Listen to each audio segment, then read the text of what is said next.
So, hello and welcome to Handmade Oxford Online, the interactive virtual craft fair held from Wednesday the 15th to Sunday the 19th of September. A wonderful mix of exhibitor led sessions, workshops, demonstrations, live chat, daily auctions, and the chance to buy directly from our exhibitors. Now, all this is taking place on interact.handmadeinbritain.co.uk. So my name is Alice, and I am a part of the Handmade in Britain team.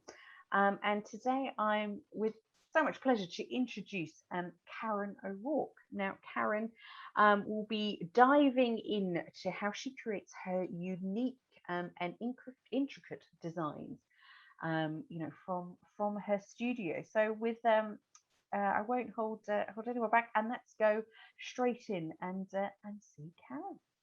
I actually started as part of the demo on my profile page, but there are places here which are so super smooth.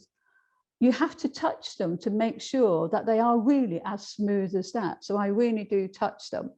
And it's got me into trouble sometimes when I go into museums because I'm a little bit impulsive as well.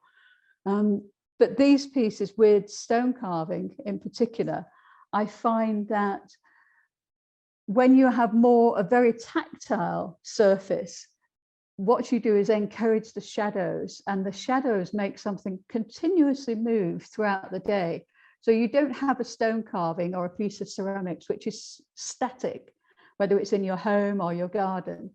It's constantly moving because as the sun moves over and as the light changes and as the seasons change, you get the light falling in a different place. And it kind of ripples over the surface and just brings a piece more to life. And sometimes it just draws your eye to something which maybe you haven't looked at for a day or two. And it just reminds you just how beautiful something is. So although it is a beautiful object, it's there to be touched. It's there sometimes to actually move into a different place. Both my stone carvings and my ceramic pieces, which are obviously very robust because I've just knocked it on there, but they are really to be handled and enjoyed. And sometimes in the garden, when you say, oh, it's winter and now I'm sitting in the conservatory or I'm sitting in a particular place, I want to look at my favorite pieces, you can move the sculptures and you can move the stone carvings and bring them into a different environment, and you will always love them more, because the light will fall on them in a different way and they will interact with your nature, as like the poppy seeds, which if they are sitting in your garden, you can put them on a large stem. And when they're in the garden, for instance, in the autumn, the bugs and the insects will actually go inside these pieces and they will live there and overwinter. One of the other things I like is actually on the surface, because they are frostproof, the water can sit on there and that can bring birds to actually perch on here and take some of the water, and the butterflies and things like that. So not only is it a beautiful piece of artwork, it's actually bringing the nature into your garden for you to enjoy and for you to see the world in a fresh way all the time. And it just helps you to observe and look at the small detail that we have around us. Whether it's on this piece, if you can see, just capturing the light, you can see all of the different chisel marks. They're going in a different direction and they will change all the time as the light comes across them. You can see how it moves, and it allows you to move around a piece of sculpture and enjoy it, no matter how large or how small it is. You can really just take endless pleasure from the surfaces. And some of these marks, they're so intricate, but they're also timeless. So the ceramics, that's a moment, a very fluid moment, frozen in time. And then the stone carving pieces. This stone, for instance, is actually 50 million years old. And it blows my mind. It really blows my mind to think that, it's just been exposed, it's just been carved, and this surface has only just been made visible. And I just find that amazing. And the opposite side of that is your ceramic pieces until you make it. You then fire it in the kiln, and that fluid moment is then captured forever. And I think maybe that's why I like the two things, this essence of time and the fact that sometimes you just, well, I say I am obsessed, but you can actually visit and revisit these pieces and actually see what was a moment of captured in time, and the beautiful textures, the beautiful colors and the qualities. But I think being a sculptor, I am probably more concerned and more interested in the form rather than I am in full color, because I think form brings that dynamics to us, which makes you interact with a piece as you're moving around your garden or moving around your home. It'll just shout out at you for one moment where it's slightly different every single day, and it just makes you keep on looking and looking. And that's a beautiful thing, I think, to do in the world, is keep looking and enjoying everything that we have around us. Pop that down. It's really interesting there, because what we've discussed here is we've discussed the light, we've discussed nature, we've discussed time. So all those things, are kind of, working together. What I find, my question to you is, we saw that when you move the pieces around, for instance, outside in the garden, we talked about light. What about the colours surrounding those pieces once they're in situ in nature? Does that then inspire you to create a different shape, to go larger, to go smaller, or actually evaluate the colours, or the colours that you want to work in, because the palette of nature is changing? So does that also, impact the palette that you choose or are working on during that season? So say it's a piece for June, you're looking for something in autumn, or is it very much a progressive, kind of way of choosing? And no, sometimes it's actually the color. As an example, I have a pyrocanthus shrub, which at the moment now it's bright orange, which I wouldn't really, it wouldn't be my first color to put on a piece of ceramics. But as it happened, I actually lost one of my shrubs, died in the garden, and I thought, oh, I need to put one there. So I actually made a sculpture to represent a pyrocanthus shrub.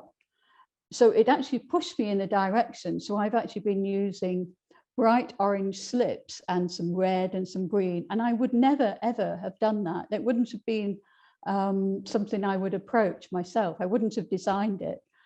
But when I saw this gap in the garden, I thought, oh, I'm going to make another piece of sculpture for that. So we are, I am constantly watching the nature, and I am really directly influenced by it. Often if I've got, well, obviously here in Spain through the summer, it can actually go, it just burns up and it gets a little bit too dry. So you have to have a lot of bold shrubs and evergreen shrubs. So often my stone carvings will actually work really nicely against some, for instance, like a laurel hedge, or any boxwood hedge, because you've got that evergreen environment. And the stone, especially this white stone, a limestone, which is only, very luckily, only 5 kilometers away from my house. It stands out no matter what time of year it is and what time of day or anything like that. So that crisp contrast is really lovely to see and to really enjoy. But it has been really interesting, that piece this year, where I was inspired to actually make some quite bold colored pieces, which is not something I would normally do. So I tend to have more of a muted palette, because I do love the textures and I love the forms.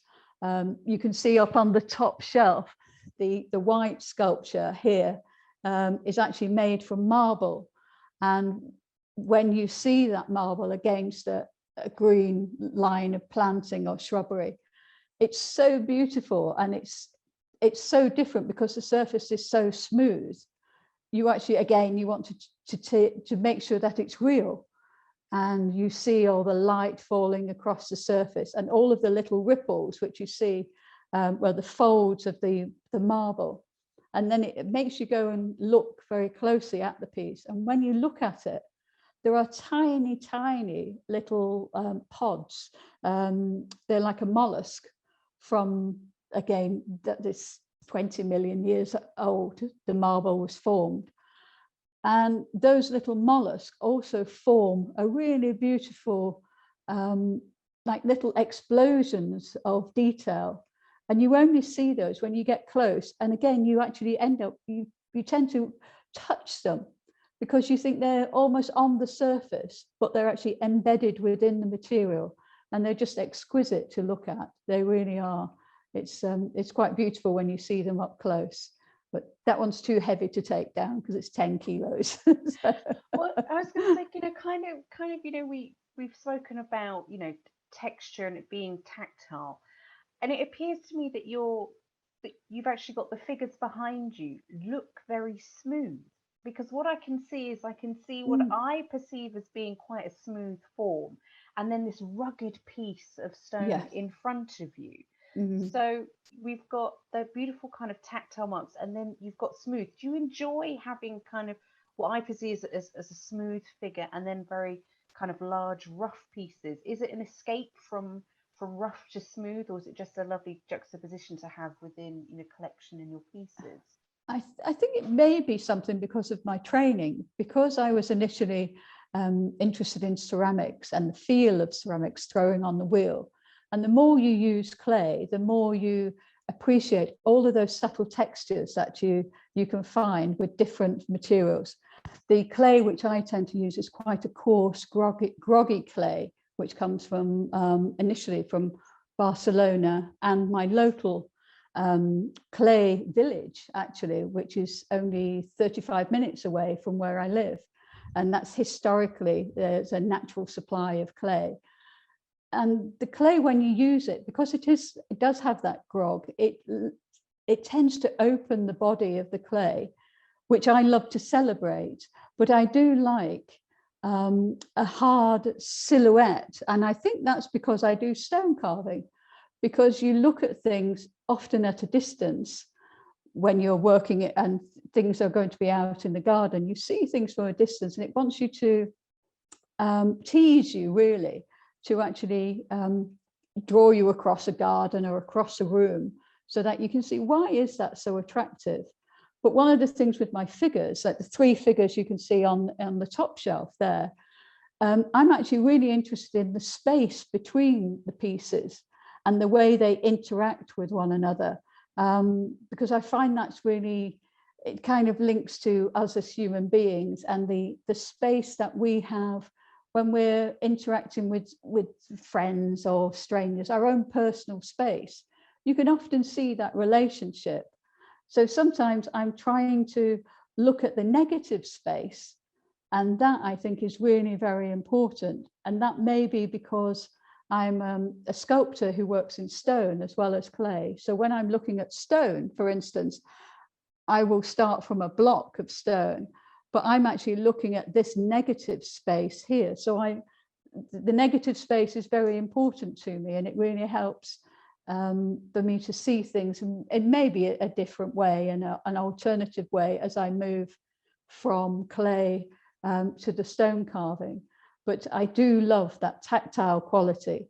And you can see from some of the photos on the Handmade in Britain on my profile page, when you look very closely at the figures, they are so rich. And I think they reflect also my love of geology and also my love of nature. And I just find it, sometimes it's so profound if I'm walking out in the hills and the mountains where I live, the detail is just amazing. And sometimes, because I do look so carefully, it's quite interesting that I do find my natural materials there as well. I can find red iron oxide, copper, chrome.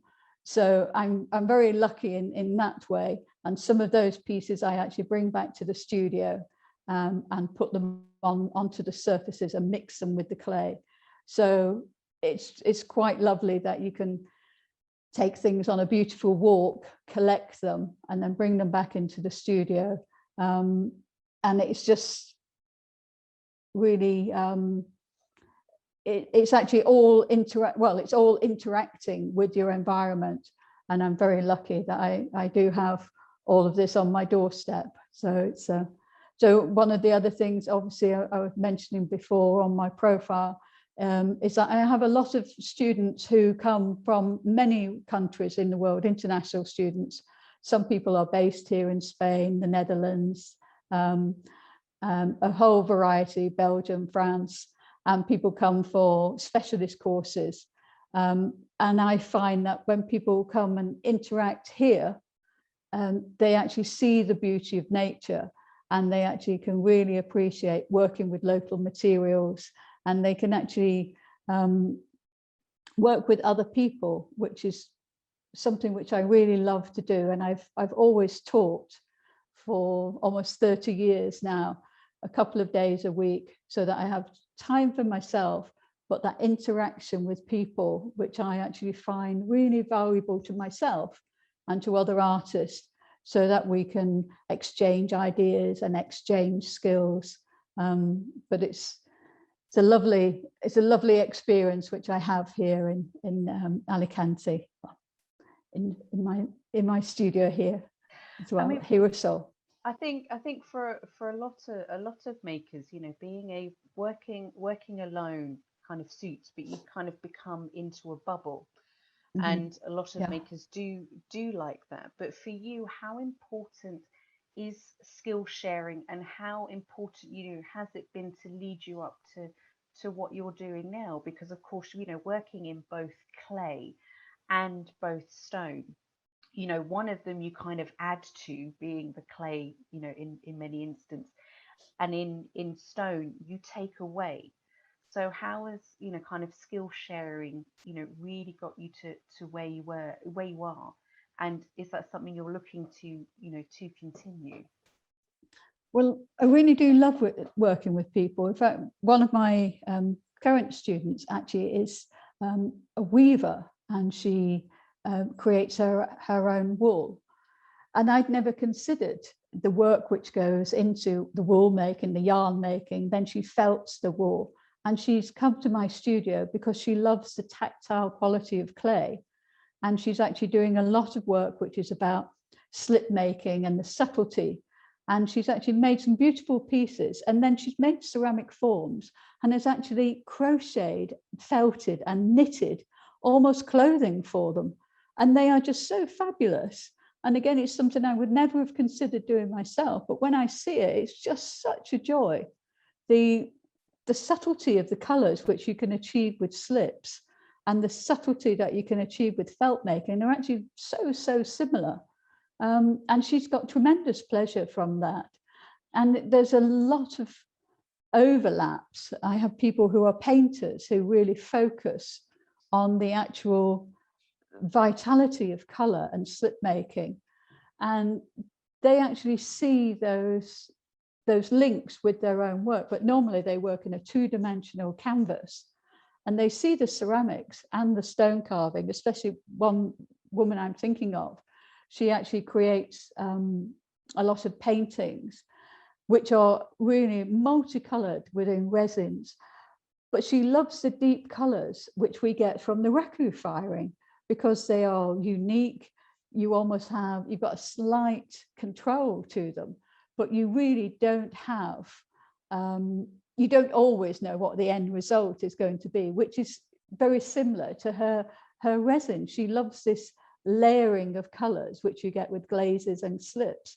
So that similarity is really great. And it allows me to actually look at my own work with a fresh eye, and actually almost challenge myself to look at my own work with this a fresh way of thinking. And sometimes, because I am very well trained from ceramics and sculpture, and sometimes your own technicalities can get in the way, because you actually put a boundary in front of yourself and you say, oh, that's not how you should do. So when you're working with people from a different discipline, they approach in a very different way. And sometimes you just think, well, what a fabulous idea. And that ability to share, I think, is really quite precious. And I really do want to continue that more and more. And obviously, as people are starting to travel a little bit more now and getting more confident in travel, we can actually share, but also like today, by sharing over the internet, this has been fabulous for me to actually discuss with other people and see the beauty of their work, but also think about myself in a different way, in this virtual way, so that you have to explain yourself. Whereas when you're in a virtual face-to-face exhibition, you would normally have a nice conversation with people on a one-to-one basis, and it's very intimate. But this way can also be very intimate, where you can actually, you know, through these questions and answers, you can say to people, oh, have you got a query? You know, answer it. We're all in this digital world. And I think it's opened up a lot of opportunities for people. And I think we should celebrate them and celebrate each other's development, and also celebrate, in some ways, our digital freedom, you know, which I wouldn't normally say in the past, because I'm a bit of a dinosaur with technology. So this is quite great for me. I've learned a lot recently. Well, this is great, you know, for us, and I think for everybody, you know, watching. It's, you know, everyone watching both here in the UK and the world. But what's nice is you've invited us in, and you know, we can see your pieces, and for me, and I know for the team, it's getting to know the personality, because once we start talking with you and we hear, you know, what's driven you, you start to see those elements more and more in the work of each maker. So it's wonderful to kind of be let in and kind of seen behind, especially as you're based in Spain.